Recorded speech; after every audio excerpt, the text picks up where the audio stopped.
Welcome back to Political Capital, the intersection of money and politics.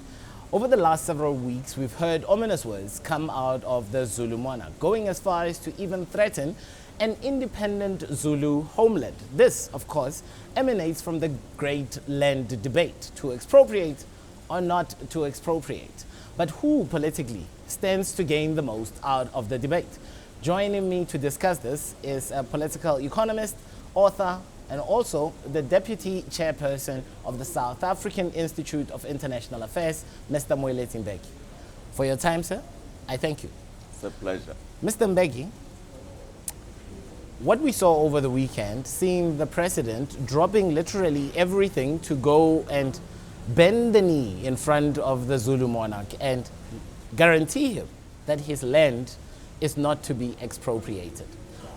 Politically, did Cyril give away any power that he had?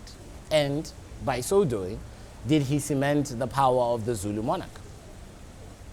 No, the ANC thought it had more power than it actually has. That's where the problem starts. The ANC, because it has a big voting constituency, or had, I should correct that, thinks that it can more or less do whatever it likes in South Africa. Actually, it can't.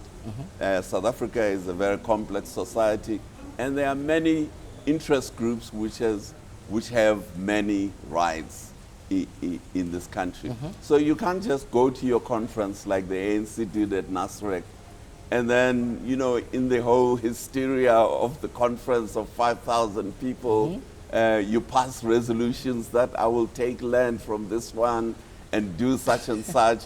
And you get cheered along by your comrades, and then you try and implement that. And that's, when you try and implement that, then you run across the interests of other South African citizens. Mr. Mbeki, when we listen to Kgalema Motlanthe, for instance, when he did deliver his high-level report to the African National Congress on land, before all the stuff that got blown up, village tin pot dictators and such, he said that the people of South Africa do not really vote for traditional kings. He says they vote for the African National Congress because that's the party they relate to. And in this case, if expropriation is going to happen, surely it should be expropriation of the whole land, not some. Otherwise, that doesn't bode well for democracy. True? Well, I think Kgalema Motlanthe was not looking at the history of South Africa and at the reality of South Africa. The people of England don't vote for the Queen of England, but the Queen of England appoints the Prime Minister of England.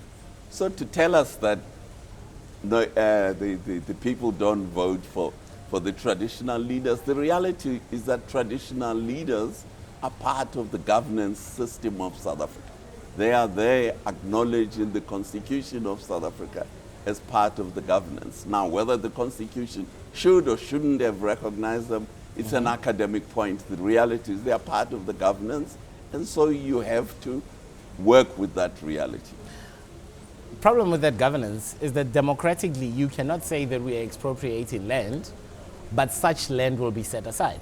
That does not seem well for democracy. Well, so shouldn't we expropriate everything and then start redistributing, and maybe to those kings? Well, but this is why I'm saying this resolution of the ANC was part of the hysteria that you get in conferences, in political conferences.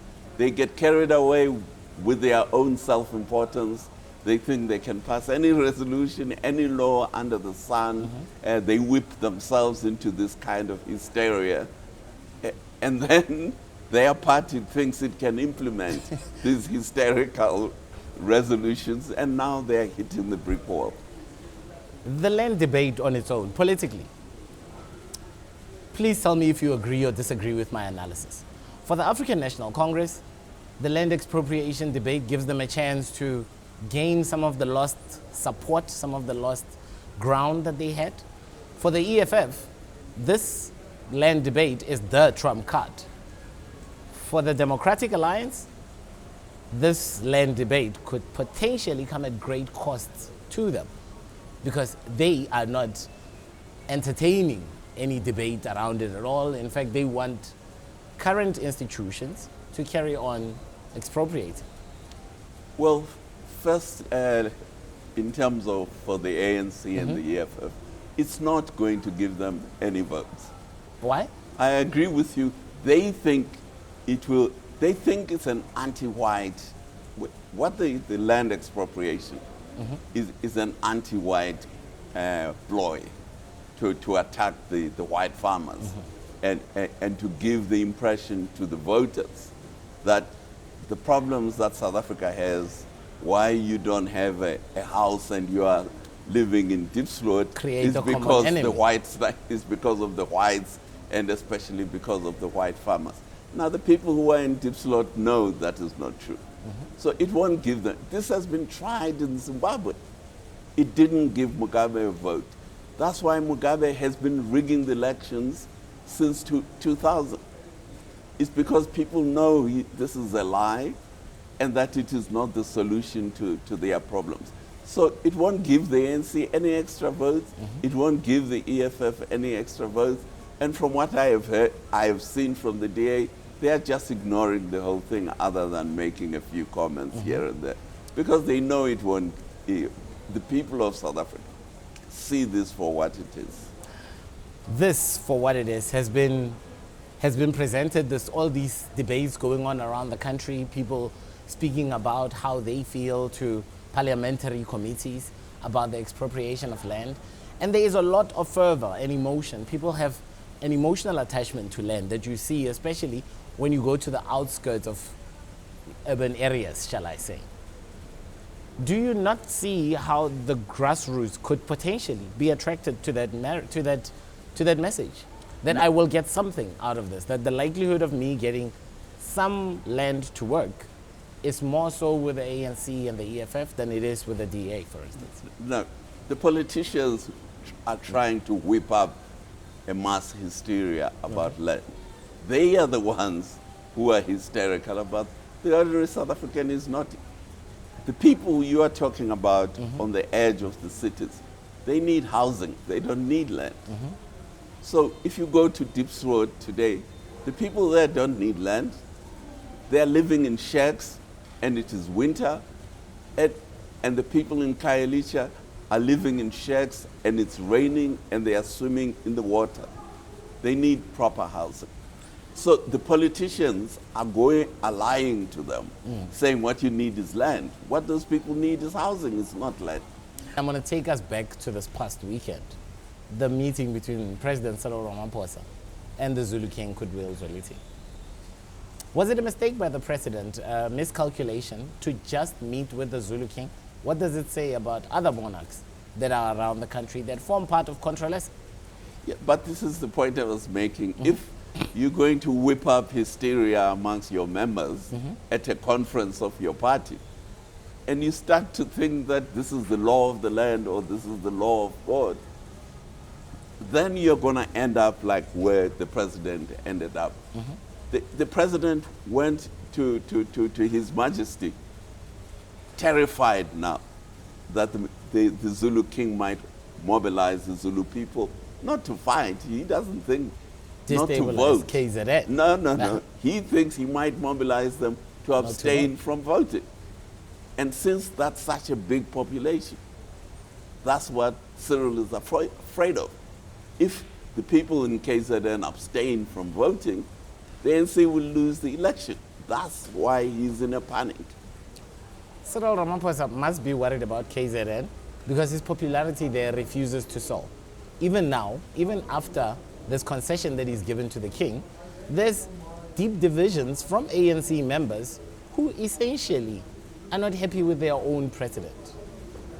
What does it mean in the face of the African National Congress when they, particularly the hotspot that is KwaZulu-Natal, the political killings, we look at the tensions that have been rising there. How does the ANC stop fighting ANC in KwaZulu-Natal? Well, that's what Cyril Ramaphosa, as president of the ANC, should be telling your TV station and your viewers. Why are they fighting amongst themselves? Instead of solving the problems, why is the ANC fighting amongst themselves in KwaZulu-Natal? Why are they killing each other? They are the ones who have to explain that. Nobody else can explain it because they are the ones who are doing it. When you look at the level of corruption in the country, and not just in the public sector, because VBS was a private entity, so both. And when you look at the level of political enabling that we have seen, whether as a result of the past administration or the current people that are still in power, what do you think about the idea that politics can still solve people's lives when it looks so much so that politicians are trying to set themselves up with public or private money at any cost? Yeah, the problem we have in South Africa is that we don't have competitive politics. We have competitive politics, as we saw, at a local government level, not at a national government level. The ANC is still a dominant party, and the other parties are not really competitors to the ANC at the national level. So the ANC members, ANC officials, frankly think they can do whatever they want to do, and they can get away with it. That's what's at the crux, at the heart of corruption in South Africa. It's because the ruling party's members and its leaders think there's no cost to corruption. The DA, does it have a new growth area? I mean, I don't really know what to make of the DA right now. I don't know if they are taking any segment of the market or growing in any of the demographics in the market. What do you think the DA's strength is? Where can they grow towards? Because this fight is not getting them friends. Well, the DA is actually the party of South Africa's ethnic minorities. That really is the heart of the ANC. If we say the heart of the ANC vote are the rural Africans in the former homeland, that's the core of the ANC vote. The core of the DA vote are the ethnic minorities, white, colors, and Indians. Do you see Malema getting more than 6%? No, I don't think so. I think he'll be very lucky, because where will he get them from? Who will change from what party to go to and for what reason? Disgruntled black youth who have no jobs, who don't feel like they're part of the inner circle at the ANC. How many are they? Relative to the number, we have huge millions of people who are voters in South Africa. Disgruntled black youth as a proportion of the electorate in South Africa, I don't think. The ones who are following EFF, I don't think they are such a big constituency. Mr. Mbeki, for your time, sir. Thank you.